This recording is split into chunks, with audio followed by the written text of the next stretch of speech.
My lords and members of the House of Commons, I am deeply grateful for the addresses of condolence. Buckingham Palace has been rocked to its core by a royal revelation no one saw coming.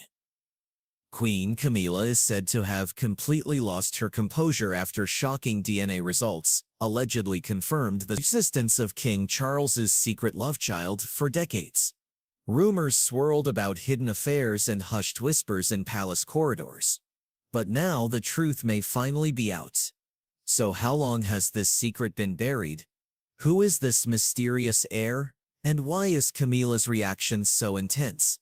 Let's dive in. Secret heir that shakes the monarchy to its core. For generations, the British public has whispered about the royal family's buried past.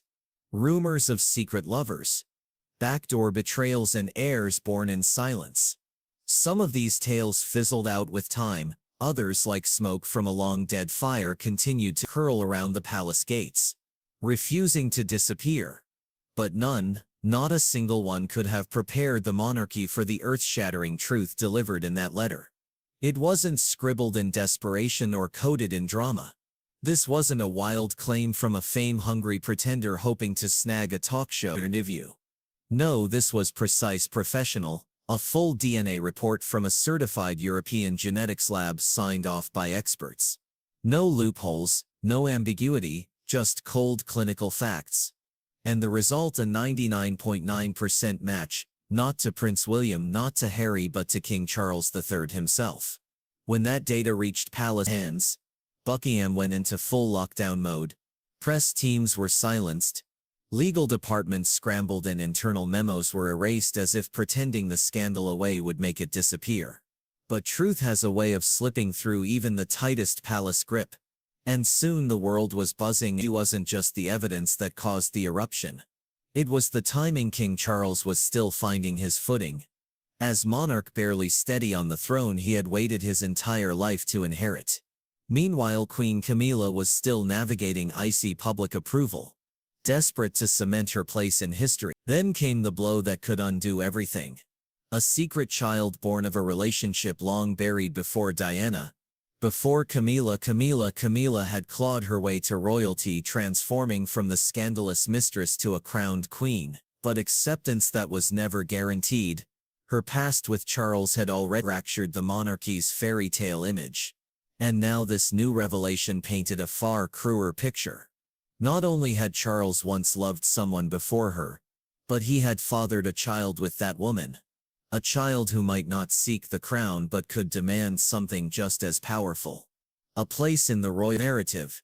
Inside palace walls, chaos erupted, screams echoed through marble corridors, family heirlooms were shattered. Legal threats piled up, and through it all King Charles remained eerily still, as if he had seen it coming. As if he knew it was true, as if the ghost of this forgotten affair had always haunted him. This leads us to the royal secret buried for decades.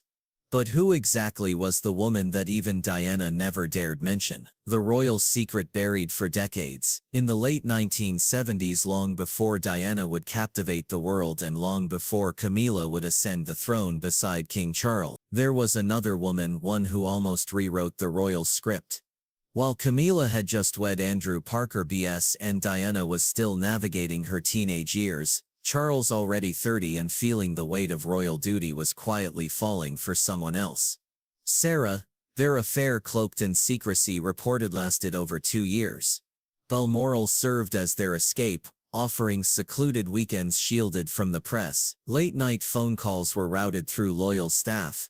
There was even talk of a romantic trip to Italy in 1979, disguised as an official engagement. Royal insiders still whisper about a broken engagement that nearly happened. One abruptly scrapped after Queen Elizabeth allegedly deemed Sarah too independent, too emotionally perceptive to be controlled by the crown. Just like that, Sarah was erased from royal proximity. No scandal, no media frenzy. She faded from the headlines, married a French ambassador, and moved to Switzerland. But not before giving birth to a baby boy. 9 months after her last documented meeting with Charles. A former valet remembered the prince appearing unusually withdrawn. That day, as if burdened by a truth he could never speak aloud, the boy grew up far from the palace. He was raised in Europe, well educated in elite schools, and maintained a surprisingly stable lifestyle despite having no public lineage to wealth.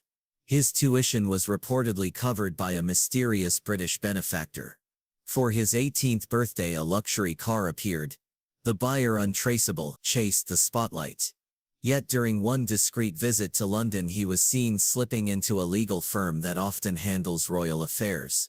Through the rear entrance, away from public eyes. For years it remained a whisper.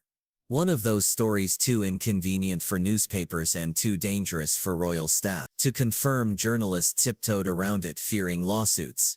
The palace flatly denied everything. Even Queen Elizabeth, in a rare private remark, brushed off the claim as mere fantasy.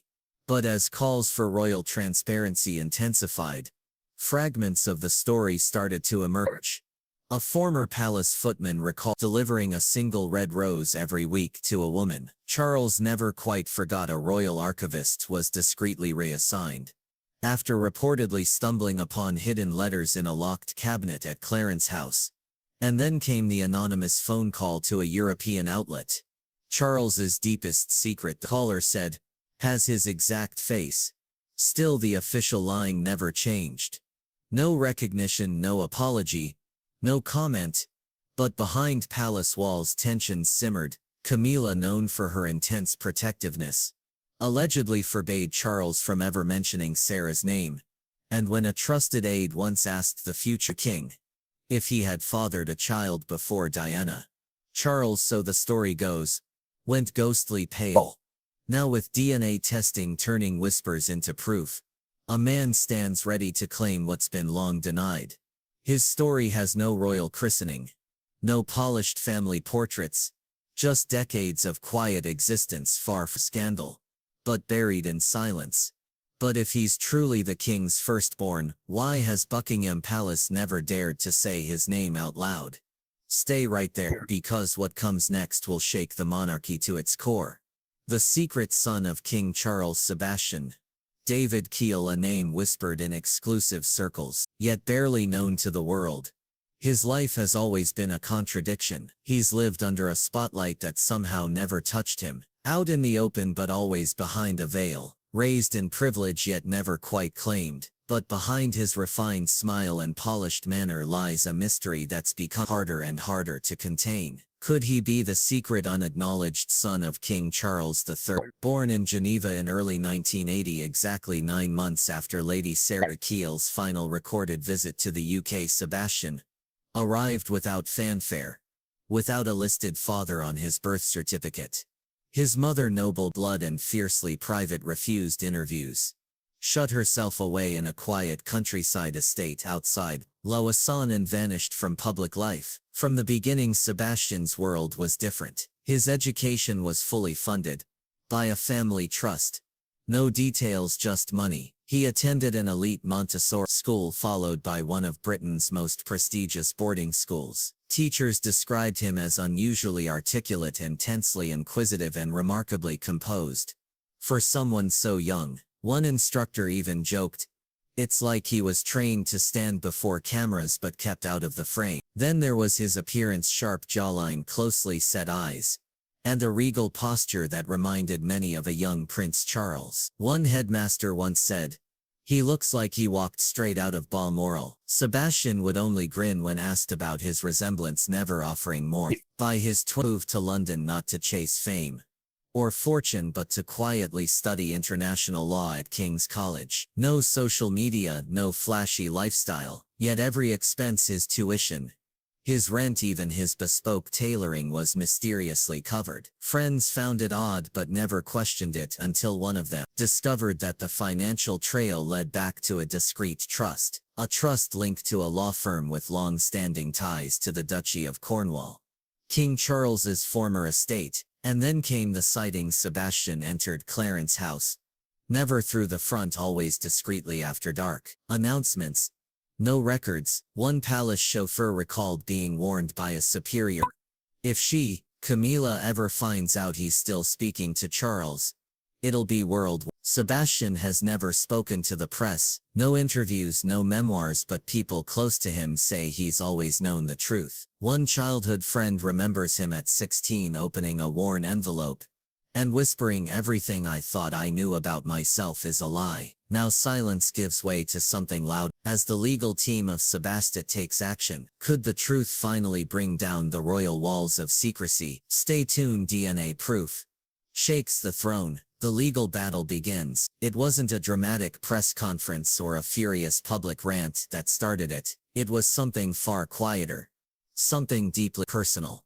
It was the coronation, the moment King Charles placed that crown on his head. The man watching from the shadows, Sebastian David Kiel, finally snapped. For over 4 decades he had lived in the margins of a story that might have been his. Raised with whispers, questions, and quiet money, he told to be grateful and discreet. But seeing the man he believed to be his father officially crowned king while pretending he didn't exist was too much. Something inside Sebastian shifted. He began making calls quietly, carefully, legal consultations, confidential conversations, and eventually initiated a DNA test. Not just any test, but one processed through a respected genetic facility in Switzerland, an elite clinic known for its discretion with royal and high-profile clients. This was not guesswork.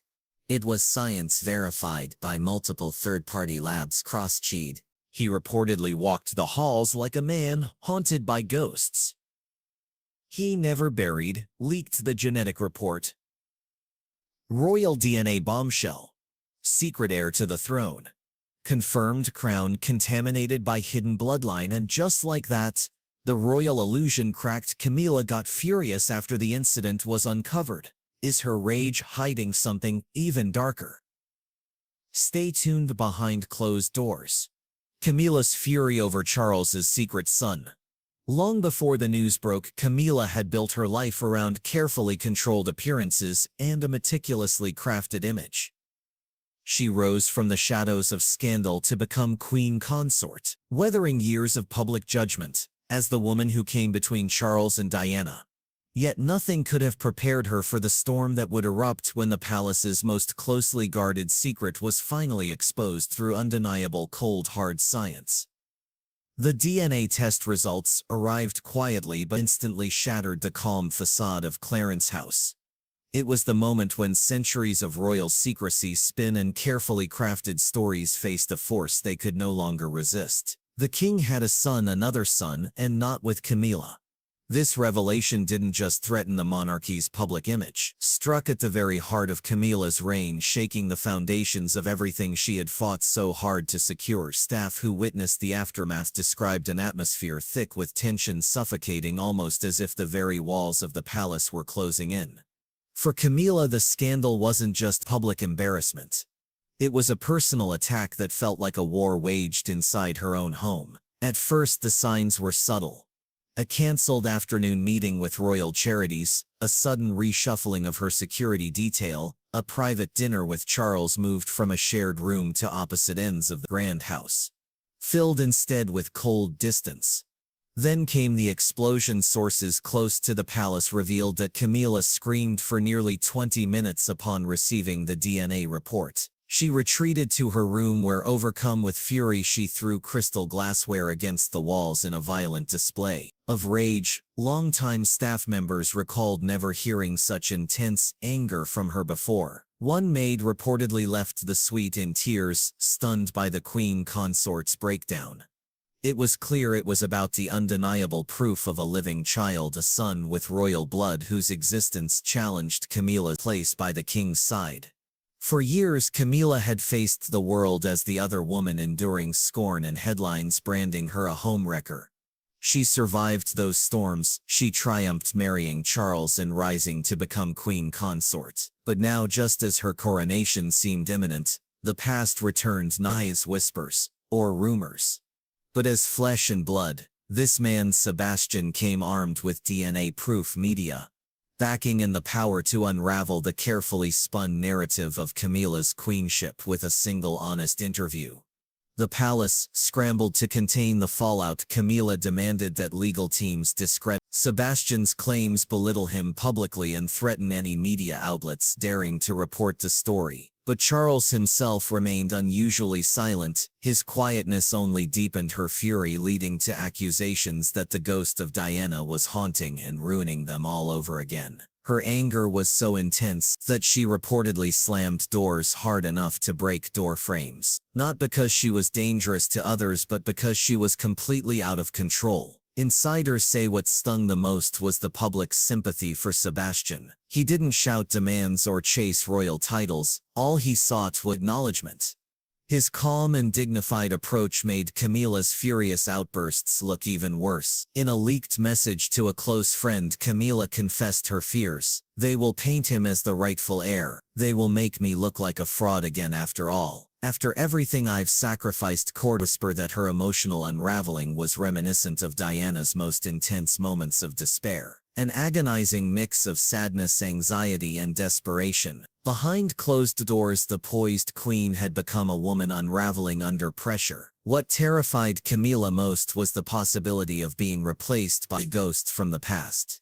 By a son who by blood could challenge her very claim to the throne. She was ready to fight fiercely to protect her crown and her position. As the chaos echoed through Clarence's house and Camilla's rage reverberated behind closed doors, a different kind of silence settled elsewhere in the palace. But for Prince William and Kate, what was their true reaction to this royal earthquake? And how would it shape the future of the monarchy? Stay with us because the story is far from over. William and Kate's response to the royal DNA revelation. Princess Catherine stormed not just for the cameras but to protect the monarchy's fragile future. Her calm and steady expression was not indifference. It was a show of careful control in the eye of a storm. The palace was rattled by the explosive DNA revelations, and while whispers of betrayal echoed through its hall, William and Kate stayed silent.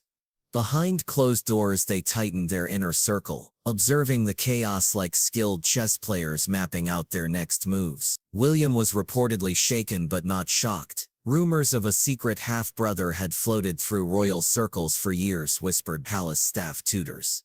And even gossip columns, but nothing had ever been proven until now. With the DNA results confirmed and leaked, the stakes couldn't be higher. This wasn't just a family scandal anymore. It threatened public trust, the line of succession, and the monarchy's fragile reputation. In a world that increasingly demands honesty and transparency, insiders reveal William's clear message to his advisors. We do not interfere, we do not smear, we wait and prepare. His focus was sharp and simple: to protect his children. Prince George, Princess Charlotte, and Prince Louis. They are the monarchy's future, and any disruption from this secret half-uncle could shift public opinion, spark palace intrigue, and threaten the carefully maintained image of royal stability. William, raised for this kind of pressure, chose quiet strength over royal drama. Kate, his unwavering partner, was his anchor. Behind palace walls, she gave firm advice, reminding him of the power of dignity and composure. Out in public, their appearances remained flawless, affectionate and calm. They attended children's events, supported charities, and greeted dignitaries, all while hiding the storm raging beneath the surface. Meanwhile, Kate quietly took action. Sources say she organized a team of internal media experts to track every headline, tweet, and video about Sebastian's sudden rise. Their goal wasn't censorship but understanding, to read the public mood and anticipate its shifts. And what they found was surprising: sympathy was with Camilla, or even Charles. Instead, the public seemed to feel for Sebastian, a calm, composed man, simply seeking recognition. This royal crisis was far from over. The palace was bracing for what came next, knowing the world's eyes were now wide open. Public reaction was about to erupt. But what would it reveal? Could the monarchy survive this unprecedented test? Stay glued to your screen. Public outcry over royal DNA scandal. With every new day, the pressure on Buckingham Palace to make a public statement grew louder and harder to ignore. Whispers in the media turned into demands from the public, and questions swirled around the royal family. Silence. Some believed Prince William might reach out directly to Sebastian, the man who carried the unmistakable bloodline of King Charles III. Others guessed William was watching closely, waiting to see if Charles would break the silence. or if the quiet would swallow them all whole. Whatever the plan, one thing was crystal clear. William and Kate had learned from the past. They knew how disastrously the palace had mishandled Princess Diana's situation, and they were determined not to make the same mistakes again. While Camilla appeared to be crumbling under the weight of the scandal, and Charles seemed to hide behind closed old-fashioned doors, William and Kate quietly moved with precision. They had already prepared for the monarchy's survival in moments like this. Their approach was simple yet powerful. Stay calm, be ready, and act decisively when the moment was right. For years the secret had been nothing more than a shadow.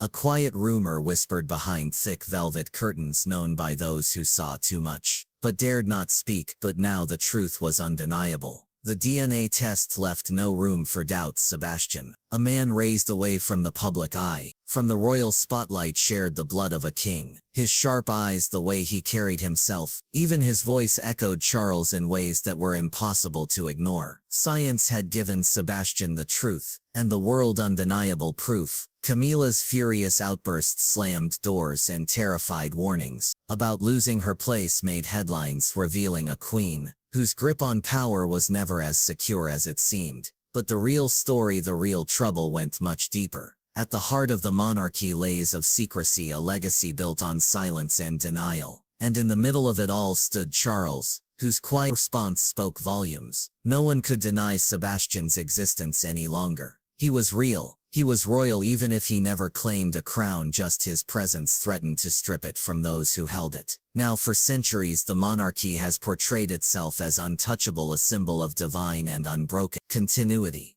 But this story reveals something far more human and dangerous. Royals bleed, they lie, they hide secrets, and sometimes the truth doesn't stay hidden. It arrives at the palace door wrapped in a birth certificate, and backed by a DNA test. William and Kate might be able to control the damage. The palace might spin its version of events, but this chapter is written forever. The royal secret has finally come to light, but how will this affect the future of the monarchy? And what impact will it have on Camilla? Share your thoughts in the comments, and don't forget to like and